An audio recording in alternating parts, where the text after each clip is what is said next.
நண்பர்களுக்கு வணக்கம். ஸோ ஏறக்குறைய இசிஐ ஒரு முடிவு பண்ணிட்டாங்க. இந்த திமுக அரசாங்கம் எப்படியும் டிஜிபியை போட மாட்டாங்க. ஸோ டிஜிபியை போடாமல் ஏறக்குறைய ஒரு வருடம் ஒரு மாநிலம் இயங்குச்சு அப்படின்னா இந்த 2026 as we speak right now அது தமிழ்நாடு தான். ஏன்னா டிஜிபிகள் திமுகவுக்கு ஆதரவாக, குறிப்பாக திமுகவுடைய தலைமைக்கு ஆதரவாக இயங்குபவர்கள் யாரும் இல்லை. பொதுவாக டிஜிபி எப்படி பண்ணுறாங்கன்னா, யூபிஎஸ்சியிலேருந்து ஒரு லிஸ்ட்டு வரும், தேர்வாணையத்திலேருந்து ஒரு லிஸ்ட்டு வரும். அந்த லிஸ்ட்டில் இவங்க தான் பொட்டன்ஷியல் டிஜிபிஸ் அப்படின்னு சொல்லி ஒரு 5 பேர் கொண்ட லிஸ்ட்டை அனுப்புவாங்க. அதுலேருந்து 3 பேரை ஃபில்டர் அவுட் பண்ணுவாங்க. அதுலேருந்து ஒருத்தரை டிஜிபியாக நியமனம் பண்ணுவாங்க. இதுதான் வரைமுறை. அப்போது அந்த டிஜிபியினுடைய லிஸ்ட்டு, யூபிஎஸ்சியிலேருந்து அந்த லிஸ்ட்டு ஸ்டாலின் அவர்களை திருப்திப்படுத்தவில்லை. குறிப்பாக திமுகவினுடைய பல பிரச்சனைகளை மறைப்பதற்கு ஏகுவாக அதில் டிஜிபியில் ஒருத்தர் கூட லிஸ்ட்டில் இல்லை. திமுக செய்யக்கூடிய நாச வேலைகளை மக்களுக்கு தெரியாமல் ஆக்குவதற்கும், அதே நேரத்தில் மீடியாக்களுக்கு தெரியாமல் ஆக்குவதற்கும், அதை மூடி மறைப்பதற்கும், நமக்கு நாம் சொல்லை கேட்பதற்கு தகுதியான ஒரு நபர் அந்த யூபிஎஸ்சி அனுப்பக்கூடிய அந்த லிஸ்ட்டில் இல்லைன்றதுனால ஏறக்குறைய ஒரு வருடத்திற்கு மேலாக டிஜிபி இல்லாமல் வெறும் பொறுப்பு டிஜிபி வெங்கட்ராமனை போட்டு இந்த திமுக ஆட்சி பண்ணிட்டு இருந்தாங்க. அதுலேயும் பார்த்தீங்க அப்படின்னா இடையில இப்போ இடியிலேருந்து ஒரு ரெக்குவயர்மெண்ட், என்ன ரெக்குவயர்மெண்ட் அப்படின்னா, ஐயா கே நேரு அவர்கள் மேலே 1028 கோடி மதிப்பு பெருமானமான ஒரு ஊழல் வழக்கு போடுவதற்கான எல்லா சாத்தியக்கூறும் இருக்குது. அதனால் ஐயா கே நேரு மேலே இந்த எஃப்ஐஆரை நீங்கள் போடுங்க அப்படின்னு சொல்லி டிஜிபி ஆஃபீஸுக்கு ஒரு லெட்டர் வருது. யார்? பொறுப்பு டிஜிபி வெங்கட்ராமன் அவர்கள் இருக்கும் பொழுது டிஜிபி ஆஃபீஸுக்கு அந்த லெட்டர் வருது. அவருக்கு எனக்கு நெஞ்சு வலின்னு போய் ஹாஸ்பிட்டலில் படுத்துக்கிட்டார். ஸோ பொறுப்பு டிஜிபி இப்படி தான் இருந்தார்.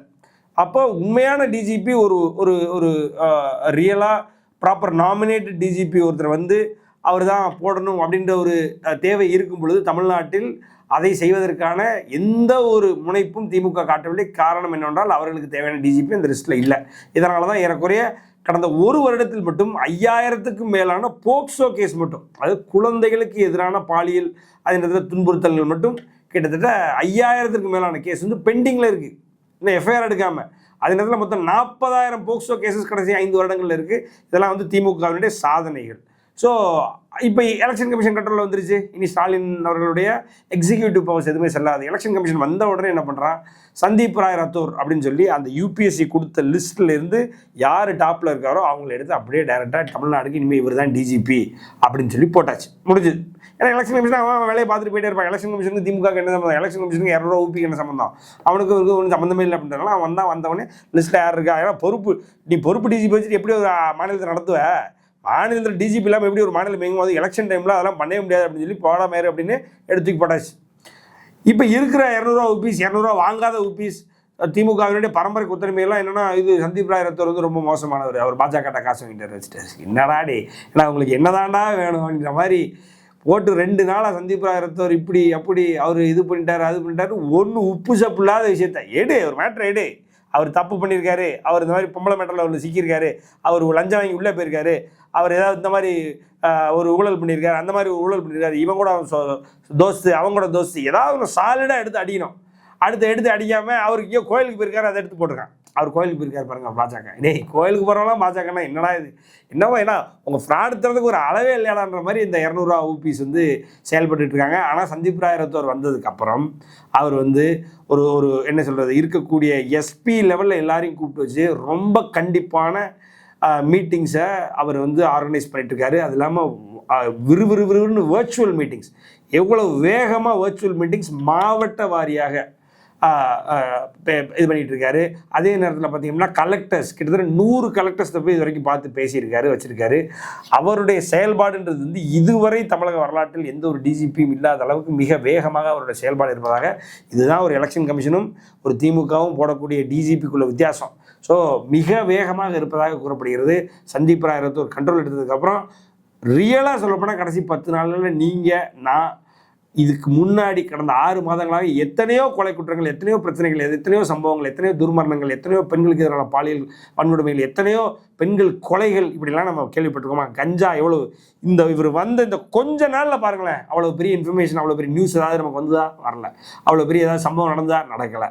இது காரணம் எலெக்ஷன் தான், அதனால் தெரியல. ஆனால் இப்போவும் நிறைய பிரச்சனை நடந்துட்டு தான் இருக்குது அப்படின்னு ஊபி சூட்டிகிட்டு இருக்காங்க. ஆனால் தப்புன்னு நடந்ததுன்னா அது அதுவாக வெளியில் வரும். எல்லா ஊடகங்களும் அதை எடுத்துக்கொண்டு, குறிப்பாக பாலிமர் போன்ற நியூஸ் 24/7 போன்ற சேனல்ஸ்லாம் கண்டிப்பாக எடுத்துகிட்டு வருவான். அவன் யாரும் எடுத்துகிட்டு வரல. ஸோ அதனால் வந்து தவறுகள் குறைந்து விட்டது. இதுதான் ஒரு பொறுப்பு டிஜிபிக்கும் ஒரு சாதா டிஜிபிக்கும் உள்ள வித்தியாசம். இதுதான் திமுக செய்ய தவறியது. எலெக்ஷன் கமிஷன் வந்து செய்யணுன்ற அளவுக்கு இந்த திமுக அரசு எவ்வளோ கேவலமாக இருந்ததுன்றதை மக்கள் புரிஞ்சுக்கணும்.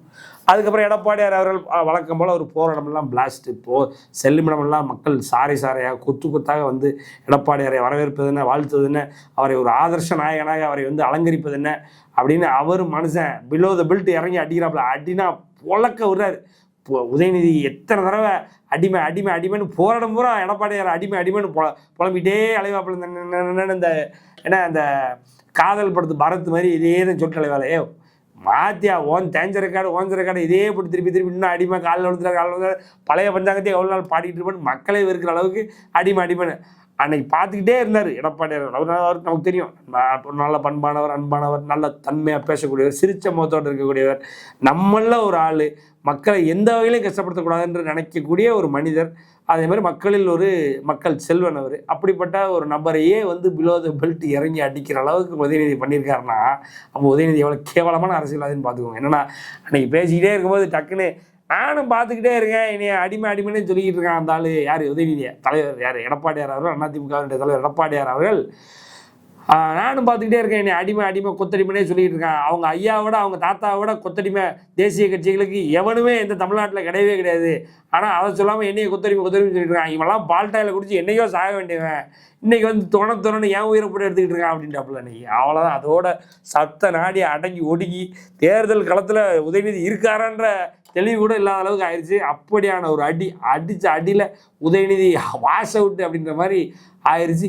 இது உடனே அவங்க அப்பாவுக்கு கோவம் வந்துருச்சு. அவங்க அப்பாவுக்கு கோவம் வந்து அவங்க அப்பா உடனே கோவமாயி அவர் 2-3 அறிக்கை, இவர் வந்து பொய் சொல்கிறார், ஏமாத்துறாரு, வைக்கிறார் அப்படி இப்படின்னு அறிக்கை. இதைத்தான் நம்ம சொல்லிகிட்டே இருந்தோம். ஒரு 6 மாதத்துக்கு முன்னாடி ஸ்டாலின் அவர்கள்லாம் அவன் என்ன அதிமுகவுடைய பொதுச்செயலாளர் ஆகிட்டானா அவன் பெரிய ஆளா, நான்லாம் எவ்வளோ பெரிய ஆள், நான்லாம் ஸ்டாலினுடைய கருணாநிதியோட மகன், முத்துவேல் கருணாநிதியினுடைய மகன், நான்லாம் எவ்வளோ பெரிய பணக்காரன். இந்த பணக்கார திமிரு அந்த ஸ்டாலின்கிட்ட இருக்கும். இந்த ஜாதி பவர், இந்த பணக்கார திமிரு, அந்த தெலுங்கு, அதாவது தமிழர் அல்லாதவர் எப்படி ஒரு தமிழரை ட்ரீட் பண்ணுவார்ன்ற மாதிரி ட்ரீட் பண்ணுவாப்புல. யார்? ஸ்டாலின் அவர்கள். எடப்பாடியாருடைய பேரை கூட உச்சரிக்க மாட்டார். இபிஎஸ்ன்னு சொல்ல மாட்டார், பழனிசாமின்னு சொல்ல மாட்டார், எடப்பாடியான்னு சொல்ல மாட்டார். இத்தனைக்கும் வந்து எதிர்க்கட்சி தலைவர். அப்படி இருந்த ஸ்டாலின் அவர்களை இன்னைக்கு வீசுகின்ற எடப்பாடியாரினுடைய அலை முழுவதுமாக மாற்றிவிட்டது. அந்த வயிற்றெரிச்சல், அந்த பொறாமையில மனுஷனை பொங்கி அப்படியே வெடிக்கிறார் ஸ்டாலின் எங்கே போனாலும். அதாவது ஒரு இடத்தில் 10 நிமிடமாக இருக்கட்டும், 100 நிமிடங்களாக இருக்கட்டும், அந்த 10ஓ 100ஓ அதில் 1000 முறை எடப்பாடியார் என்ற பேரை, அதில்னா பழனிசாமி என்ற பேரை வந்து ஸ்டாலின் அவர்கள் மீண்டும் மீண்டும் உச்சரிக்கும் அளவிற்கு செய்த எடப்பாடியார் அவர்கள் என்றோ ஜெயித்து விட்டார். அதாவது ஒரு ஜெயலலிதா அவர்களுடைய பேரை கருணாநிதி அவர்கள் உச்சரித்தது, இல்லை ஸ்டாலின் அவர்கள் உச்சரித்தது, இல்லை எம்ஜிஆர் அவர்கள் பேரை வந்து கருணாநிதி அவர்கள் உச்சரித்ததோ, இல்லை வேறு யார் உச்சரித்ததோ பெரிதல்ல.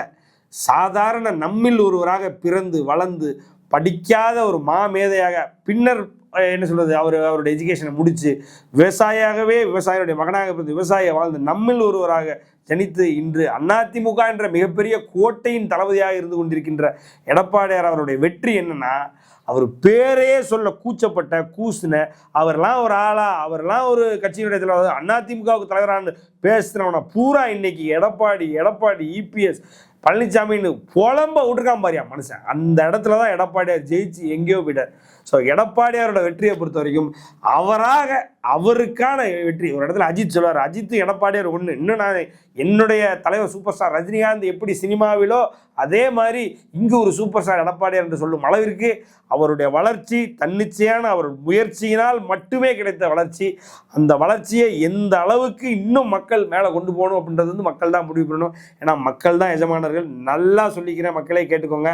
வரக்கூடிய ஏப்ரல் 23 உங்களுடைய தலைவிதியை, உங்களுடைய வீட்டில் இருக்கக்கூடிய பெண்களுடைய தலைவிதியை, உங்கள் வீட்டில் இருக்கக்கூடிய பெண்கள் உயிருடன் வாழ வேண்டுமா வேண்டாமா, அவர்கள் அதாவது பாலியல் துன்புறுத்தல் எதற்கும் உட்படாமல் வாழ வேண்டுமா வேண்டாமா என்பதை நீங்கள் தான் முடிவு செய்து கொள்ள வேண்டும். அதே போல் கஞ்சா, அதாவது இருக்கக்கூடிய ரவுடிசம் எந்தெந்த வகையில் கட்டவிழ்த்து விடப்படுமோ அதே தான் திமுக ஆட்சியில் நீங்கள் பார்த்துருப்பீங்க. அந்த லா அண்ட் ஆர்டர்னா என்னன்றது உங்களுக்கு ஜெயலலிதா அவருடைய ஆட்சியில் தெரிந்திருக்கும். அந்த ஜெயலலிதா அவருடைய சீடனாக இருக்கக்கூடிய எடப்பாடியார் இருந்தால் என்ன ஆகும் நினச்சிக்கோங்க. இதெல்லாம் யோசிச்சு பாருங்கள்.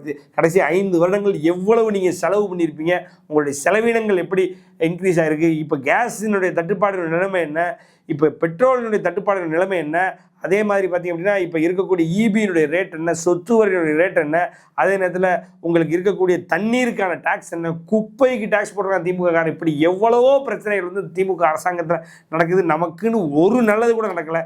இதுதான் நேரம். நம்மில் ஒருவரை முதல்வராக்க வேண்டும் என்று நீங்கள் தான் முடிவெடுத்து, நல்லா கேட்டுக்கிறேன், திமுகவுக்கு எதிர்ன்னு இந்த கிறுக்குப்பய மாதிரி நீங்களும் வந்து நான் தமிழ்கிட்ட போகிறேன், இவன்கிட்ட போகிறேன், அவன்கிட்ட போகிறேன், இவன்டையும் போகிறேன்ட்டு இல்லாமல் ஒழுங்காக மக்கள், அதாவது போதமுள்ள மக்கள் ஒவ்வொருவரும் என்ன யோசிப்பார்கள், திமுகவுக்கு மாற்று அதிமுக.